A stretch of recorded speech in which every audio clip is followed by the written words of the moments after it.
So let's get started, even though we've already gotten started.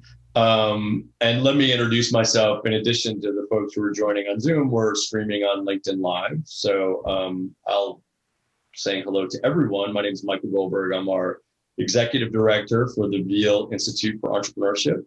On campus, I'm also an associate professor at the Weatherhead School of Management. And it is great to welcome my good friend and Veale Institute Entrepreneur in Residence, Susan Luria, to our Veale Skills Lab for today's workshop. I've known Susan almost the whole time since I moved back to Cleveland, and our girls, our schoolmates and classmates, and our families are friends, and we've worked together in the past in various things in Cleveland, and I'm thrilled that Susan joined our Entrepreneur in Residence folks, and she has a deep passion, particularly for working with students on our campus, and has been a guest lecturer in my class before. So Susan, thank you so much for doing this today. I know she's keen to make this as interactive as possible. So we're excited for those who are here on Zoom, and also if you're on LinkedIn Live,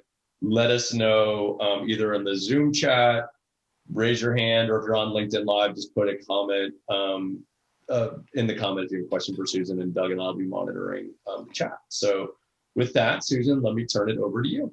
All right, terrific. Thank you. And yeah, Michael and Doug, I am not on LinkedIn Live as we're speaking, so you moderate that, and I will also try to watch the chat down there. But you know, we had the intros of all of us who are on these screens first, and I'm thrilled that we actually had the opportunity to do that, because I must say I was a little, it's a little daunting to do something over Zoom and not really know who's with you, especially when you're talking about something about like building team, and you're doing this on a screen. So I put together some PowerPoints, but oh, terrific. Welcome, Bob. I put together a PowerPoint, and I'm going to use it, but hoping that we actually converse more than we look at the PowerPoint. All right, so I'm going to share my screen for a second. And all right, let's make sure I am. All right. All right, everyone can see it. So the plan is for us to do the intros and then really talk about building team here. And we've got a lot of people from different backgrounds, which is fantastic. So thank you for that. And just as a quick intro for me, Michael made an intro, but I've been out and about in the work business world for 30 years, which is unbelievable. I kind of give my age away, but and we have some logos of the places I've been, but you know, I've worked for large institutions, hospitals, startup firms, emerging ventures, public company, and consulting, going into both successful and Chapter 11 companies that needed to be restructured. So I've seen the good, I've seen the bad, and I've lived the startup world in both happy and not so happy ways. And through my affiliation with BioEnterprise and some other opportunities, I had the opportunity to, you know, help a number of early stage ventures in Northeast Ohio form. And actually, I will say, you know, one other piece is I'm also a partner in Cleveland Social Venture Partners, and I met Shilpa, who is on this group, through that when she was a student, and the two of us ended up working together and continuing our professional and relationship and friendship over 16 years or something even more than that now at this point. So, you know, you kind of collect people along the way, and that's a key part of building team here. So actual experience, everything I've done, you know, I think it's hard to, when you kind of say what you do for a living, my, you know, strength has been, we're trying to figure out where we're going to go, and we're going to get people where they need to go. So I can figure out how to make something happen. And I've been hired by various organizations to make things happen. And at the end of the day, it's really all about people. So just as a quick intro here, and then I am going to make you guys talk in a little bit here. The 10 reasons why 7 out of 10 businesses fail within 10 years. Can people, like come up with thoughts? Why do businesses fail? Number one, they quit. They stop trying? Yeah, they stop trying. They just hurdle after hurdle after hurdle, and then, okay, I'm done. Yeah, they get tired, huh? What else? Poor product market fit. Yep. They're no longer relevant. I would say like not believing in the vision of the company or the people you're working with as well. Going with the theme, I would say not getting a strong team together. Yep. There it is. Hang on one second. Speaking of team, I'm going to get rid of my dog. She actually said, get rid of my dog. Sorry, I feared that would happen. Oh my. Anyway, yeah, every single one of these pieces, every single reason why businesses potentially fail boils down to people. There's certainly things like the pandemic, but there are companies that are coming out of the pandemic stronger. There are restaurants that are surviving. And, you really start looking at every single one of these things, delivering real value, understanding your target audience, optimizing conversions from, you start a company and you give away a product, and have you figured out how to turn that into something that actually makes money? All of these things really come down to, do you have the right people? And at the end of the day, have you built the right team around you with both the skills and the personalities to make things happen? So one of the really quick intros, I was thinking, one of the entrepreneurs I'm working with right now is incredibly strong clinically, and she's one of the most gifted people with a clinical vision. And there are other areas that she finds really challenging. And there was a conversation I had with her one day where she was like, "Oh, I'm not good at this." And it's like, well, it's not that you're not good at this. You are actually one of the most brilliant clinical visionaries I have ever heard speak, and you bring tears to my eyes when you're talking about that. But there are other things that you don't know as much. So that's not that you're not good at that. It's just, you've got to understand where your competencies are, especially if you're leading your team, and then how you build from there. And I found this great article about, what different types of entrepreneurs there are. One of them is the innovator. And so, you think of a Steve Jobs type guy who's, developing something completely new. You're changing the way the world's working. You're creating the rules. And these people tend to be super passionate, super obsessive. The bad news is sometimes it doesn't work. There's a lot of money, there's a lot of resistance, and there's a long road to success. But when that happens, it's game changing. Then there's the hustler. I met somebody like this yesterday. I have somebody who said, okay, I started out mowing lawns, and then I'm selling things on eBay, and I'm selling more on eBay, and I'm trying to figure, and it's the person who's just willing to work hard or get their hands dirty, starting small. And this type of person is going to tend to outwork most people. They're going to have thick skin. They see, failure is just sort of, that's what you do. You just kind of keep working through it. Rejection's part of the process. And the cons are they're prone to burnout. They're prone to not necessarily recognizing when to bring in additional resources. And they might wear out their team members because, if they're the hustler and they're putting their head down constantly, that's not necessarily realistic for everybody around them.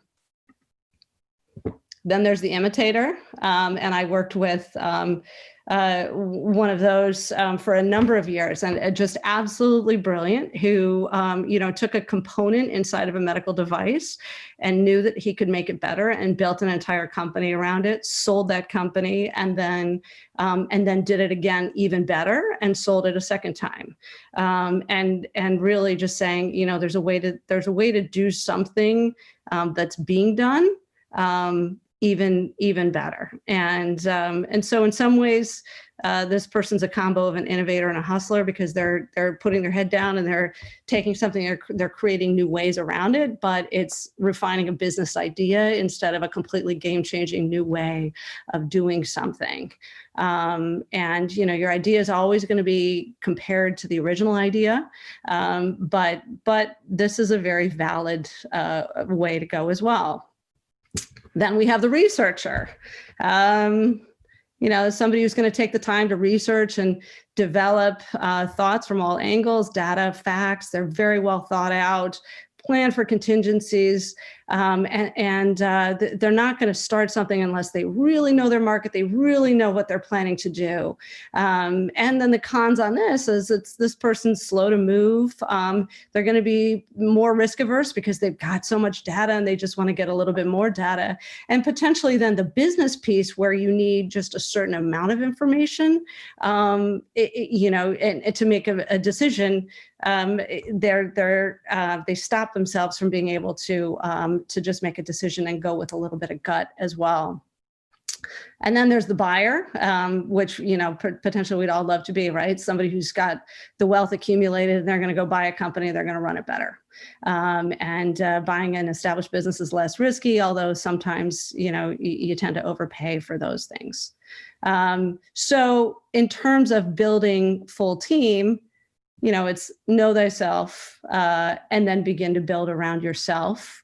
If you're indeed looking to build your own venture. So if you know yourself, you're more likely to be able to identify your most pressing need and skill set, build your team, and then leverage resources. Your team doesn't necessarily, it's not defined by who's in it, who's directly employed by you. Your team is your broad team in your community.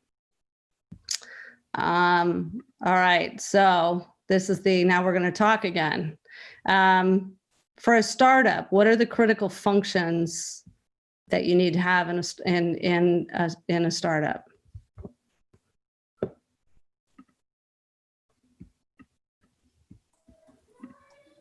How about customer validation? Yep, market, sales, right? You need to know where you're going with it. Yeah, and your competitors. Yep. Sales, and sales. But what if your product stinks? Doesn't matter as long as you're selling it. Good point. Could be. And you can't really sell unless on the financial side, are you pricing it right? And are you, is your cost of building the product higher than actually, what you're selling it for? And is this sustainable on a long-term basis, right? So you can look at all these books and there are a lot of articles saying, okay, here's your team, right? This is what you need to build. You have to have somebody in charge of each of these things. And what's really interesting as you think about, what you really need. Nobody writes HR as your number one thing, right? But you have to be able to find the right people. Because if you find somebody and you think that person can sell and they really can't sell, that's kind of a problem, right? So, in addition to the functions, there are the attributes of team members in startups. Any thoughts on what personality traits people need to have in a startup versus any other sort of general position? I'd say vision is very important, whether that's social innovation or a for-profit company. Yep. But they should share your vision and your passion too. Because if their vision is at odds with yours, then that won't necessarily work. I think your drive, the ability to be self-motivated and to kind of take ownership over the company as if it's part yours. Because if you're a team member in a startup, then you're almost taking ownership of that company, with the owner. That's a really great point. How do you get that person, by the way? How do you get somebody to take ownership? Speaking to the piece about having them feel like it's part theirs, I would say, speaking to people and seeing if your idea resonates with them, having that resonance with that person, and being able to kind of speak on the same level. And, somebody, I think it was Judith pointed out, the fact that somebody would have to have a vision that matches, with the organization. So I think, with that startup, finding people whose common, whose common pursuances or what their perseverance is, leading towards, that has to be common, in common. If you're in very early funding stages, which I am, you could offer them part of your business in lieu of pay. And if they accept that, then they probably do share your vision and your passion.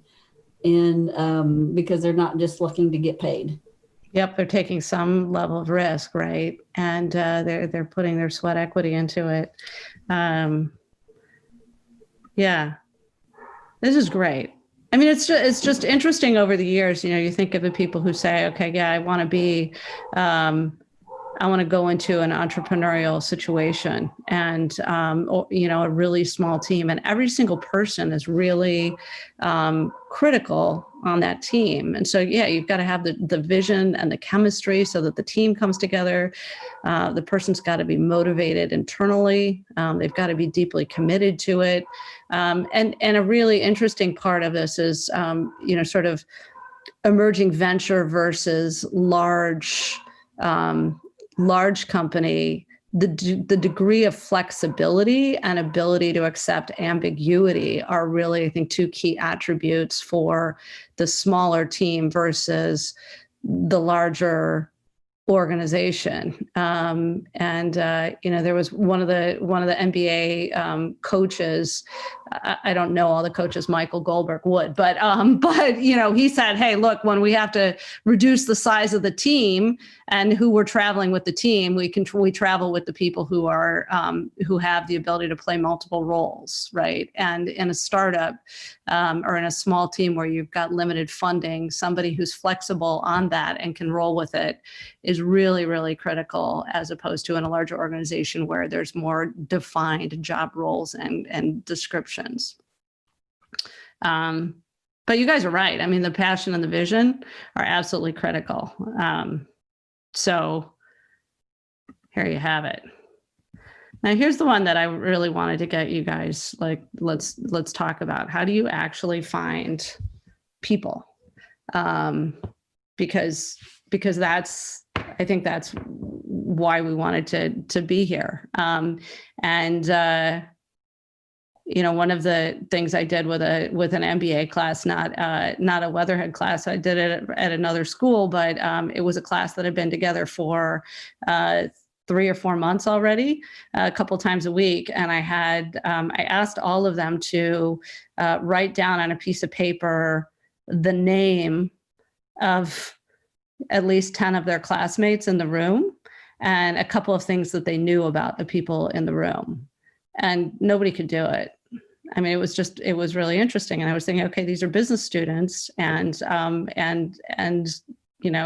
maybe it's hard to do that, but, just as a general thought of when you come into a situation, how do you meet people, who's around you, and just the complete awareness and sort of cataloging of who are people, what are they about, how do they know? Who impresses you? And what can you know, how do you meet them?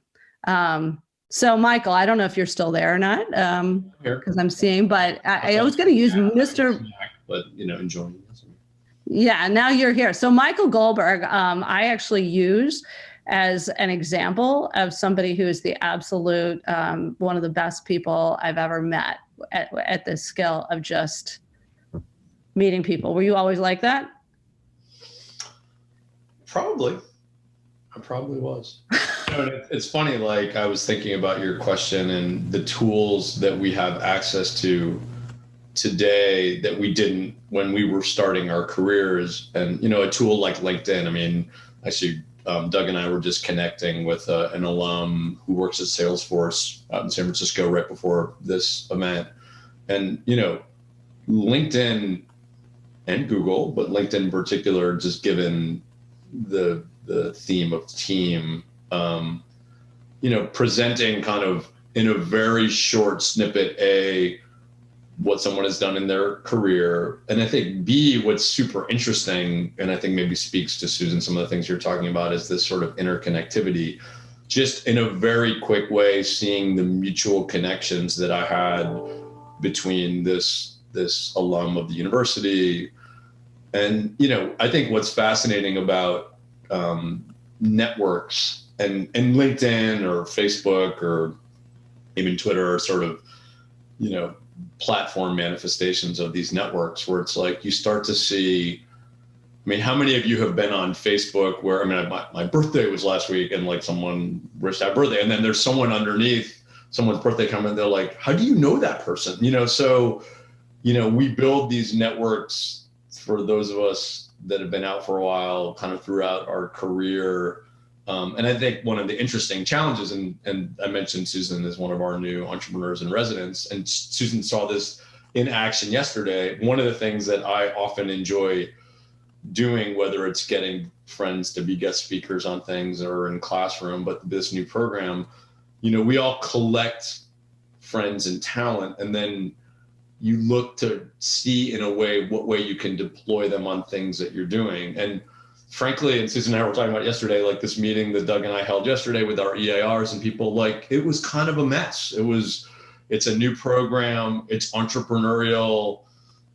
We were asking people to engage on things. They didn't have all the information. And I do think that particularly as you build teams, particularly in the early stage, like things are going to be messy. And a lot of the credibility that we have in our networks and bringing people in is like, how do you share and expose your talent and your networks to things that you're working on and do it in a way that they can add value? Because that's not always very easy to do. So hopefully some of that was relevant, Susan. Yeah, no, I think that was fantastic. And who is it? Warren, is it Warren Buffett who said, you spend 20 years building a reputation and you can kill it in 5 minutes. I'm sure I didn't quote it correctly, but you know, you build up these friendships and relationships and professional connections over a period of time. And it's so interesting, you know, as I look at some of you who are really early in your careers, and there was somebody that I met with as a mentor, and she was 80 years old, and this woman is just brilliant. And she said, you know, you're going to look at all these things that you do and you're going to wonder why you did it. And it's not really going to have made sense. But when you're 80 years old and you're sitting where I'm sitting, it's all relevant and it all matters. And there are relationships and people that you meet along the way that come back 10 or 15 years later and connect, and in a good way and in a bad way. I mean, I you know, it was really interesting. There was a guy who on a team that I was on in 1994 who was literally one of the most divisive human beings I had ever encountered inside of a corporate group. I mean, just a really divisive guy, like terrific on the front end, but behind the scenes was just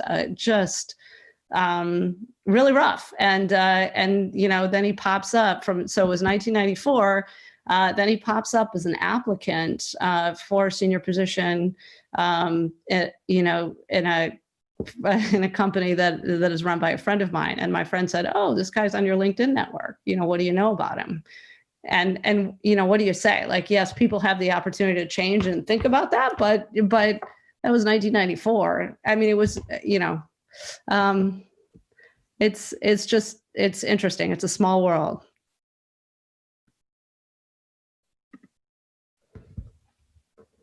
So when I think about, teams that haven't worked, and some of the people, there's probably been, out of 30 years, 3 really notable people where I thought, wow, they were fantastic. And and they had senior level positions inside of teams that I was on, and they ended up being very detrimental to the groups. I thought, how could I have known that? Because I knew these people, you reference check, you do what you can do, and then you bring them in and something goes dramatically wrong.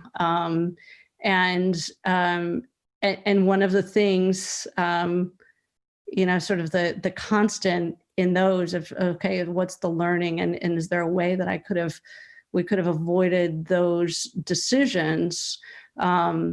It comes down to those people had no history, right? And so their history was, if they were in schools in multiple institutions, they didn't carry forward relationships from institutions, jobs, et cetera. And yes, there's always room for newcomers, but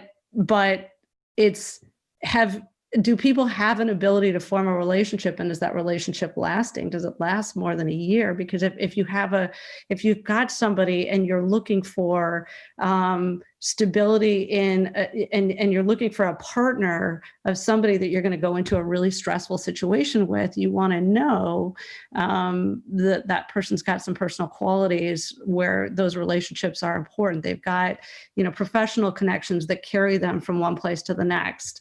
And so, what's their ability and track record in terms of maintaining relationships, and however you can get to that as you're getting to know people.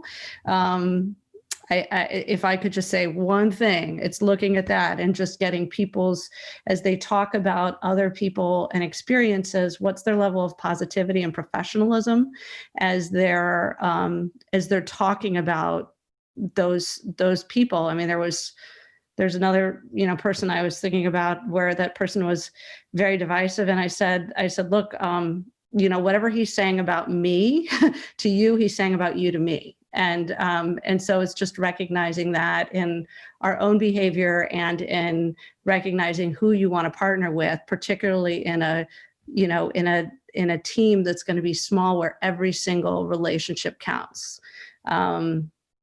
And then looking around in the literature, people say hire slow, fire fast.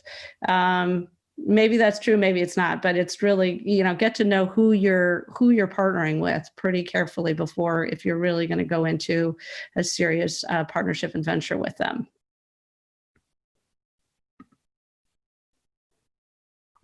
And to this point, the fires will happen, particularly in startups.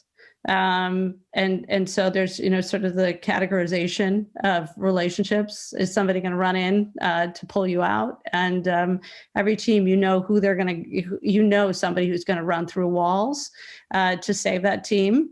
And then, the solo players that can, they're going to, sort of cat-like get themselves out of the situation. And maybe if you're in the way, they'll grab you and pull you out. And then there's the people where, if they've got to toss you, they might toss you in front of whatever. I mean, so looking at, again, partnership, building relationships, have a sense of that person's team mentality. And then there was a great article in Stanford Business Insights that said, have you had a fight with, do you fight yet? Do you know how this person's going to react when things get ugly? And if you're really building a business, things do get ugly. And so you got to stick together on that. This is, just general, managing your team, how you bring people into your shared vision.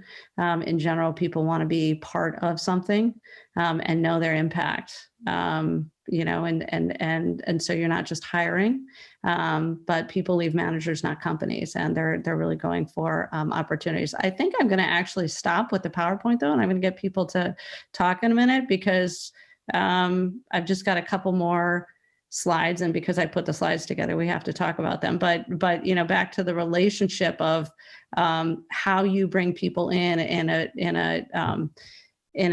partnership. A lot of people don't want to give a piece of equity or something, and a percentage of something big is worth more than 100% of nothing. So it's really bringing people in beside you, with you, on that. I want to see who all.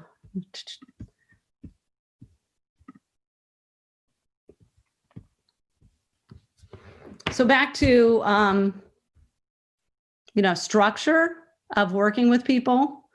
There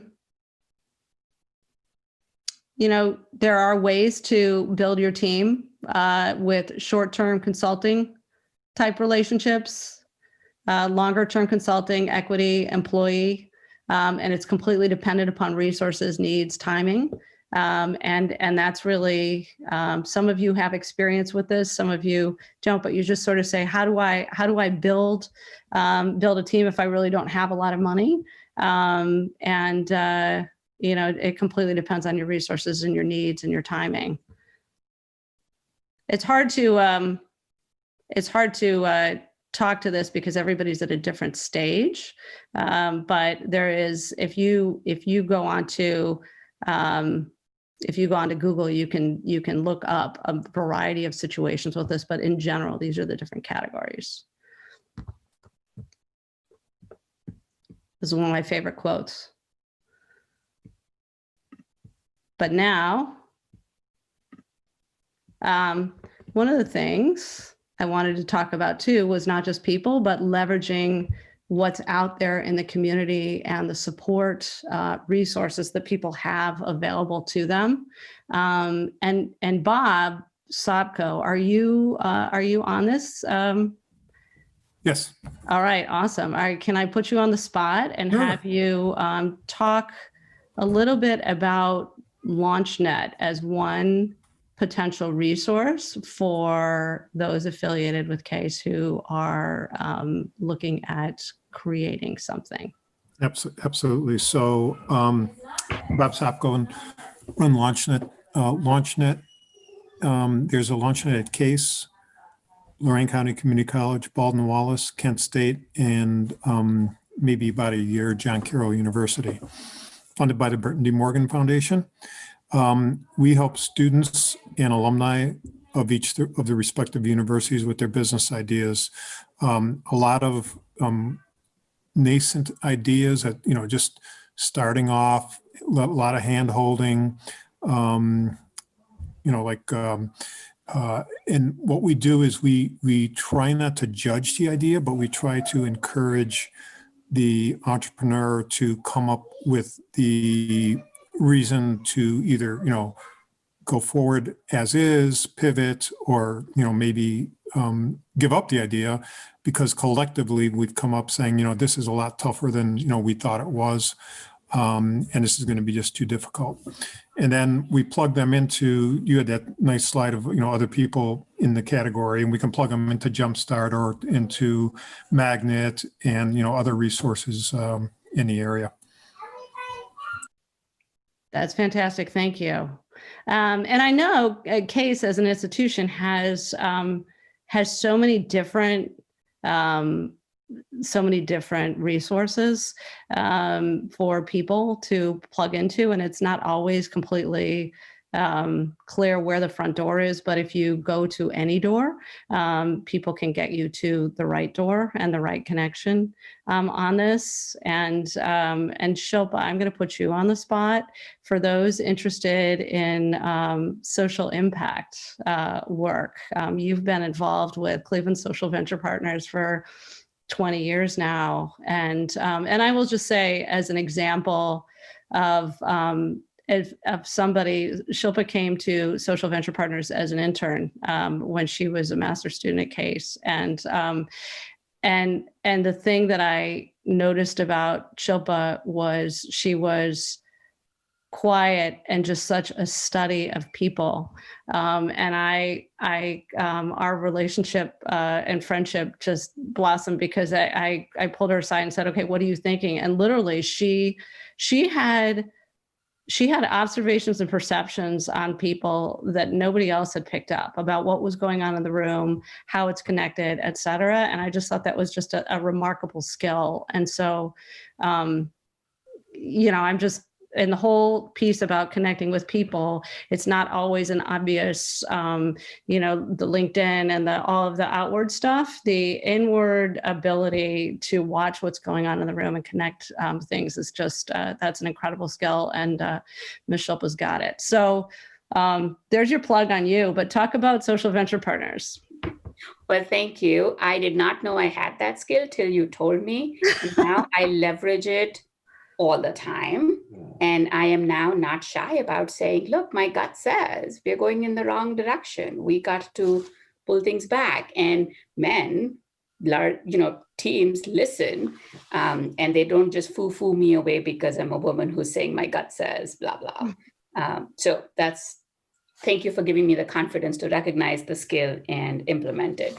Social Venture Partners, most of you, if you know nonprofits, you know that funding comes to nonprofits mostly for the programs that they do. It's feeding the hungry, clothing the poor, plus, right? Education, economic development, etc. The part that doesn't always get funded as much is building the capacity of the organization, investing in the infrastructure of the organization, investing in development tools, investing in board leadership, investing in executive coaching, etc. for the nonprofit leaders. And the work that these nonprofits do is just so incredibly difficult because they're trying to solve social ills and deficits that we've had for centuries, and they're trying to solve it with the least amount of resources. So that's where organizations like Social Venture Partners steps in to say, our money and the skills of the partners that are part of the Social Venture Partners is all dedicated to strengthening the capacity, the organizational capacity of the nonprofit organizations. So the pooled funds, it's like a venture fund, but for nonprofits.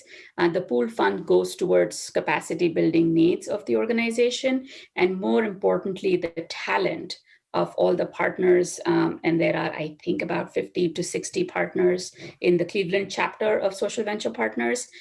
All the capabilities, the capacities on marketing and board development and executive coaching and plus, all get directed towards helping the executive director strengthen the organization so that they can do the programming better. So I'll stop there.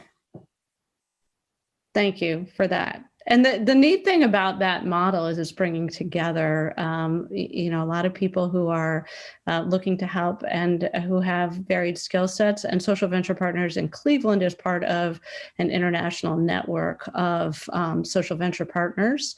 It was actually started out on the West Coast. And the reason why I'm plugging it is it's one resource for and it's one model for people to plug into to build their skills and their and get their hands dirty a little bit in terms of supporting nonprofits potentially on a short-term basis and learning some skills and being part of a team to shadow and not necessarily be responsible for outcomes as you're building your skills and your experience. And also just being around a bunch of really sharp people who've had a variety of things in their backgrounds. And so it's just this overall awareness of, as you're thinking about what you want to do, your team is not only the people like right in your world, but it's, and working with you as an employer, as a consultant, it's what are the other resources that you can dive into.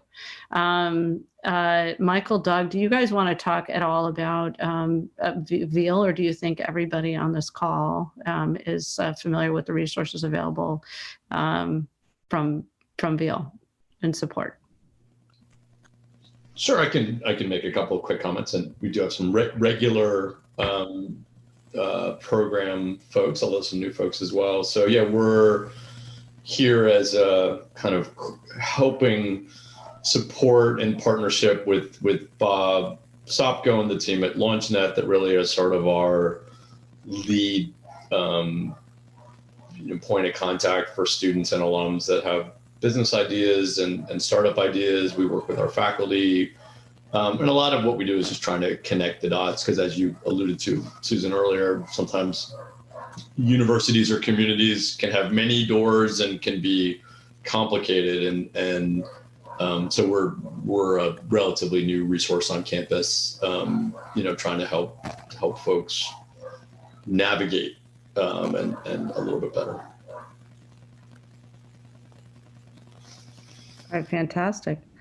All right, I'd love to hear from others. Questions, questions, thoughts, anything you want to talk about?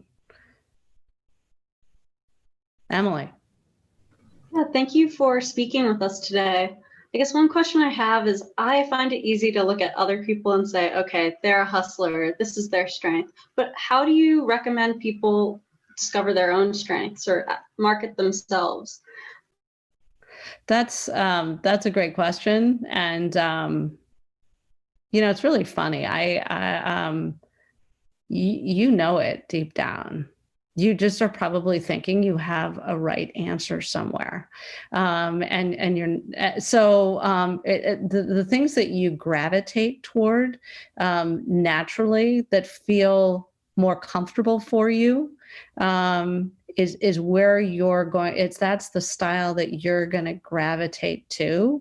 And I don't know why this took me a good 20 plus years to figure out that, because I kept wondering, I personally love, I love building the team, building the business plan and figuring out what something needs to look like. But that next stage of taking it, and living through the slog, that's not my deal. So I have this career of like 3 to 4 year stints. And now 30 years in, I was like, oh gosh, I start to really look flaky. But then once I realized, like, that's who I am, right? That's who I am. I get super passionate. I love it.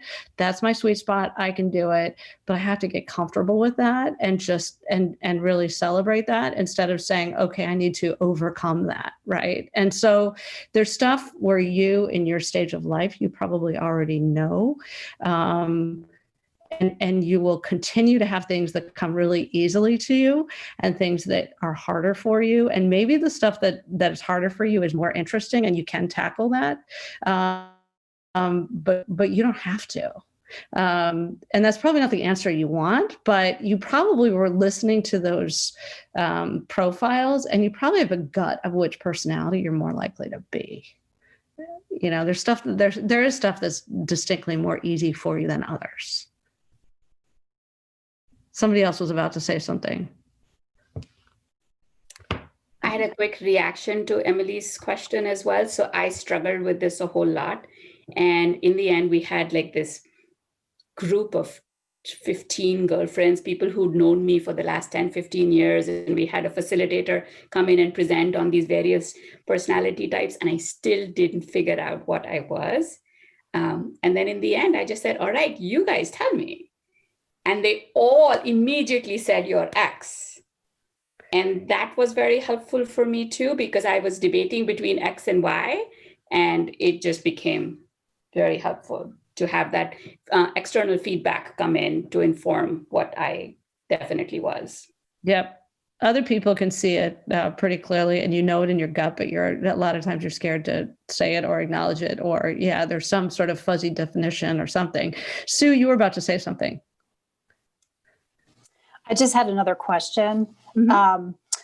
Well, first I want to say thank you for presenting today. I've learned a lot of really good information, and also for the social venture partners. So I'm looking at trying to start a nonprofit, and I'm on the internet, and they do have one of those in the town I live in. So I'm grateful for that reference. But I wanted to ask about Launchnet. So I am an alumni, but I don't live in Cleveland. So is that a service that's available to anybody, or do they have to be in Northeast Ohio? Yep. Anybody. Okay. Absolutely. So please reach out. I'll put my contact information here. Oh, thank you so much. Okay. I'd be glad to help you. We help, mission-driven organizations too. And depending on your category, look forward to talking to you. Okay. Thank you very much.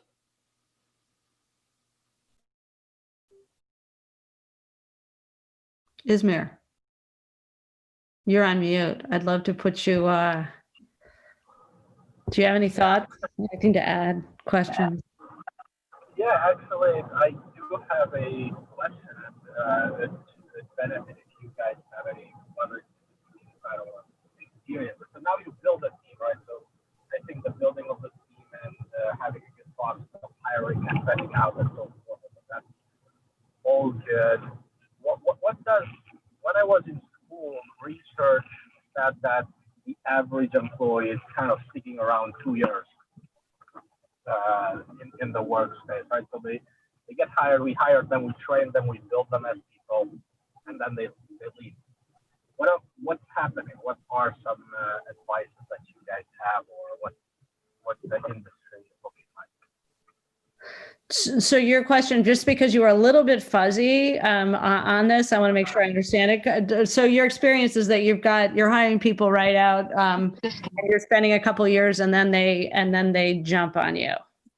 Sorry about that. I was on Bluetooth. I was driving now, and I have stopped.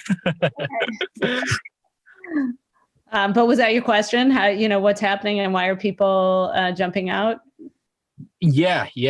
So the question really is, let's say we have this process, right? So this is what happened with us. We're hiring really qualified, good people, and then somehow some of them are kind of leaving, and there's no particular reason on I don't like what I'm doing or so forth. It's just that opportunities pop up, right? So you get Google getting your employee. Right. Obviously, you're a startup. You can compete. That's actually the other question. Do you compete with Google with their compensation? Google is like, I'm gonna pay 10 years even after you die. It's like all of these crazy perks that they have built. What is that retention policy that you guys recommend for startups? That's such a great question. And it completely, it depends on the people, the situation, et cetera. So there is some theory with certain positions. You have to acknowledge that you're going to have turnover, and that's not necessarily a terrible thing. And so you recognize, that you're going to get somebody great for a couple of years, and then they're potentially going to jump to something else, but you keep a relationship with that person, and they end up being a really great strategic partner to you down the road. So no matter what happens when people leave, I'll tell you, when people leave, it's really interesting 10 years later whether they come back into your life or not. Even if, by the way, you have a terrible experience with that person, don't be a jerk when they leave. I promise you that. But yeah, as long as are you doing interviews, exit interviews, and having a sense, or are they just saying, is it money, is it opportunity? Yeah, absolutely. I mean, we're having them, and this has happened with a couple of our guys. It was just we started this team a couple of years ago, and we had a couple of guys, and we're having a discussion with one of the ladies right now, and kind of I think it's a combination. They are being offered you can't really offer a leadership position if you're a small startup. If you have a team of 10 people and somebody at a larger company is offering them a team of 20 people to manage. Right. Now, and the reason why they are where they are with us, for example, is because we saw that potential that tomorrow they can actually lead that team. So it was intentional on our end to hire them now. Right. They can build that team. And now that opportunity, you kind of can't match that one, right? So you're like, yeah, you're going to have it, but you can't have it right now. You got to build. Right. And it's mission, passion, and equity, and connection with these people to make them tied in. And, you know, I'm getting the flags that it's 3:55 and we have a hard stop at 4. So I'm going to get in trouble if I talk too long on this one. But it's so interesting because one of the things that a large organization I was working with wanted to do to address turnover was they said, oh, you should have stay interviews with every single one of your employees and make sure, and here's questions that you should have with everybody on your team. And you should know that and sit down and have a stay interview. Like, where do they want to go? What do they want to do? What's going on in their life? You know, and I looked at the information on the stay interview and I thought, gosh, if you don't know that about people on your team already, wow, you probably shouldn't be in the role you're in, right? So it's just knowing what's going on with people. And there are going to be people that you're going to, you know, the high flyer talent that's going to, you know, they're going to get pulled to a Google or something like that. You're probably going to have to overpay them, over equity them or whatever, over incent them. But also people are more likely to stay if they feel like they have true team connectivity. And a lot of times there's a lot going on behind the scenes that you're not aware of. So it just depends on how close you are. And I know I'm getting the like hairy eyeball from Michael Goldberg on, you know, timing, right? Unfortunately, I don't think I can do another question. One more quick answer. Okay. Well, I don't know. I mean, I have a question here saying, would love thoughts on managing team upwards, teams that are more fluid and unstructured. I would say if there's one piece of advice, it's making sure that you know where you're going on the unstructured team. So what's the end goal that you're trying to do? As long as people know where they're headed, they're more likely to partner with other, you know, they're more likely to all go in the same direction if they know, you know, where they're supposed to go in the first place. So the fluidity of, you know, whose roles are what, if they're working together and communicating really well, that can work. Otherwise, you're going to have to put more structure around it. But you've got to make sure that the goals and the measurables of where you're going is really clearly defined, and so that everybody can wake up in the morning and say, I'm here to do X. So every single role knows they're going to go. You know, they're all going to that same spot. Now we're at 3:57. So I think this was a good succinct answer. I want to first of all, let me thank everybody for joining here on Zoom and on LinkedIn Live. Some old friends of mine and Susan, students, some new folks joining, Sue and Judy and others. Hope we see you and Ismail, hope we see you at some future events.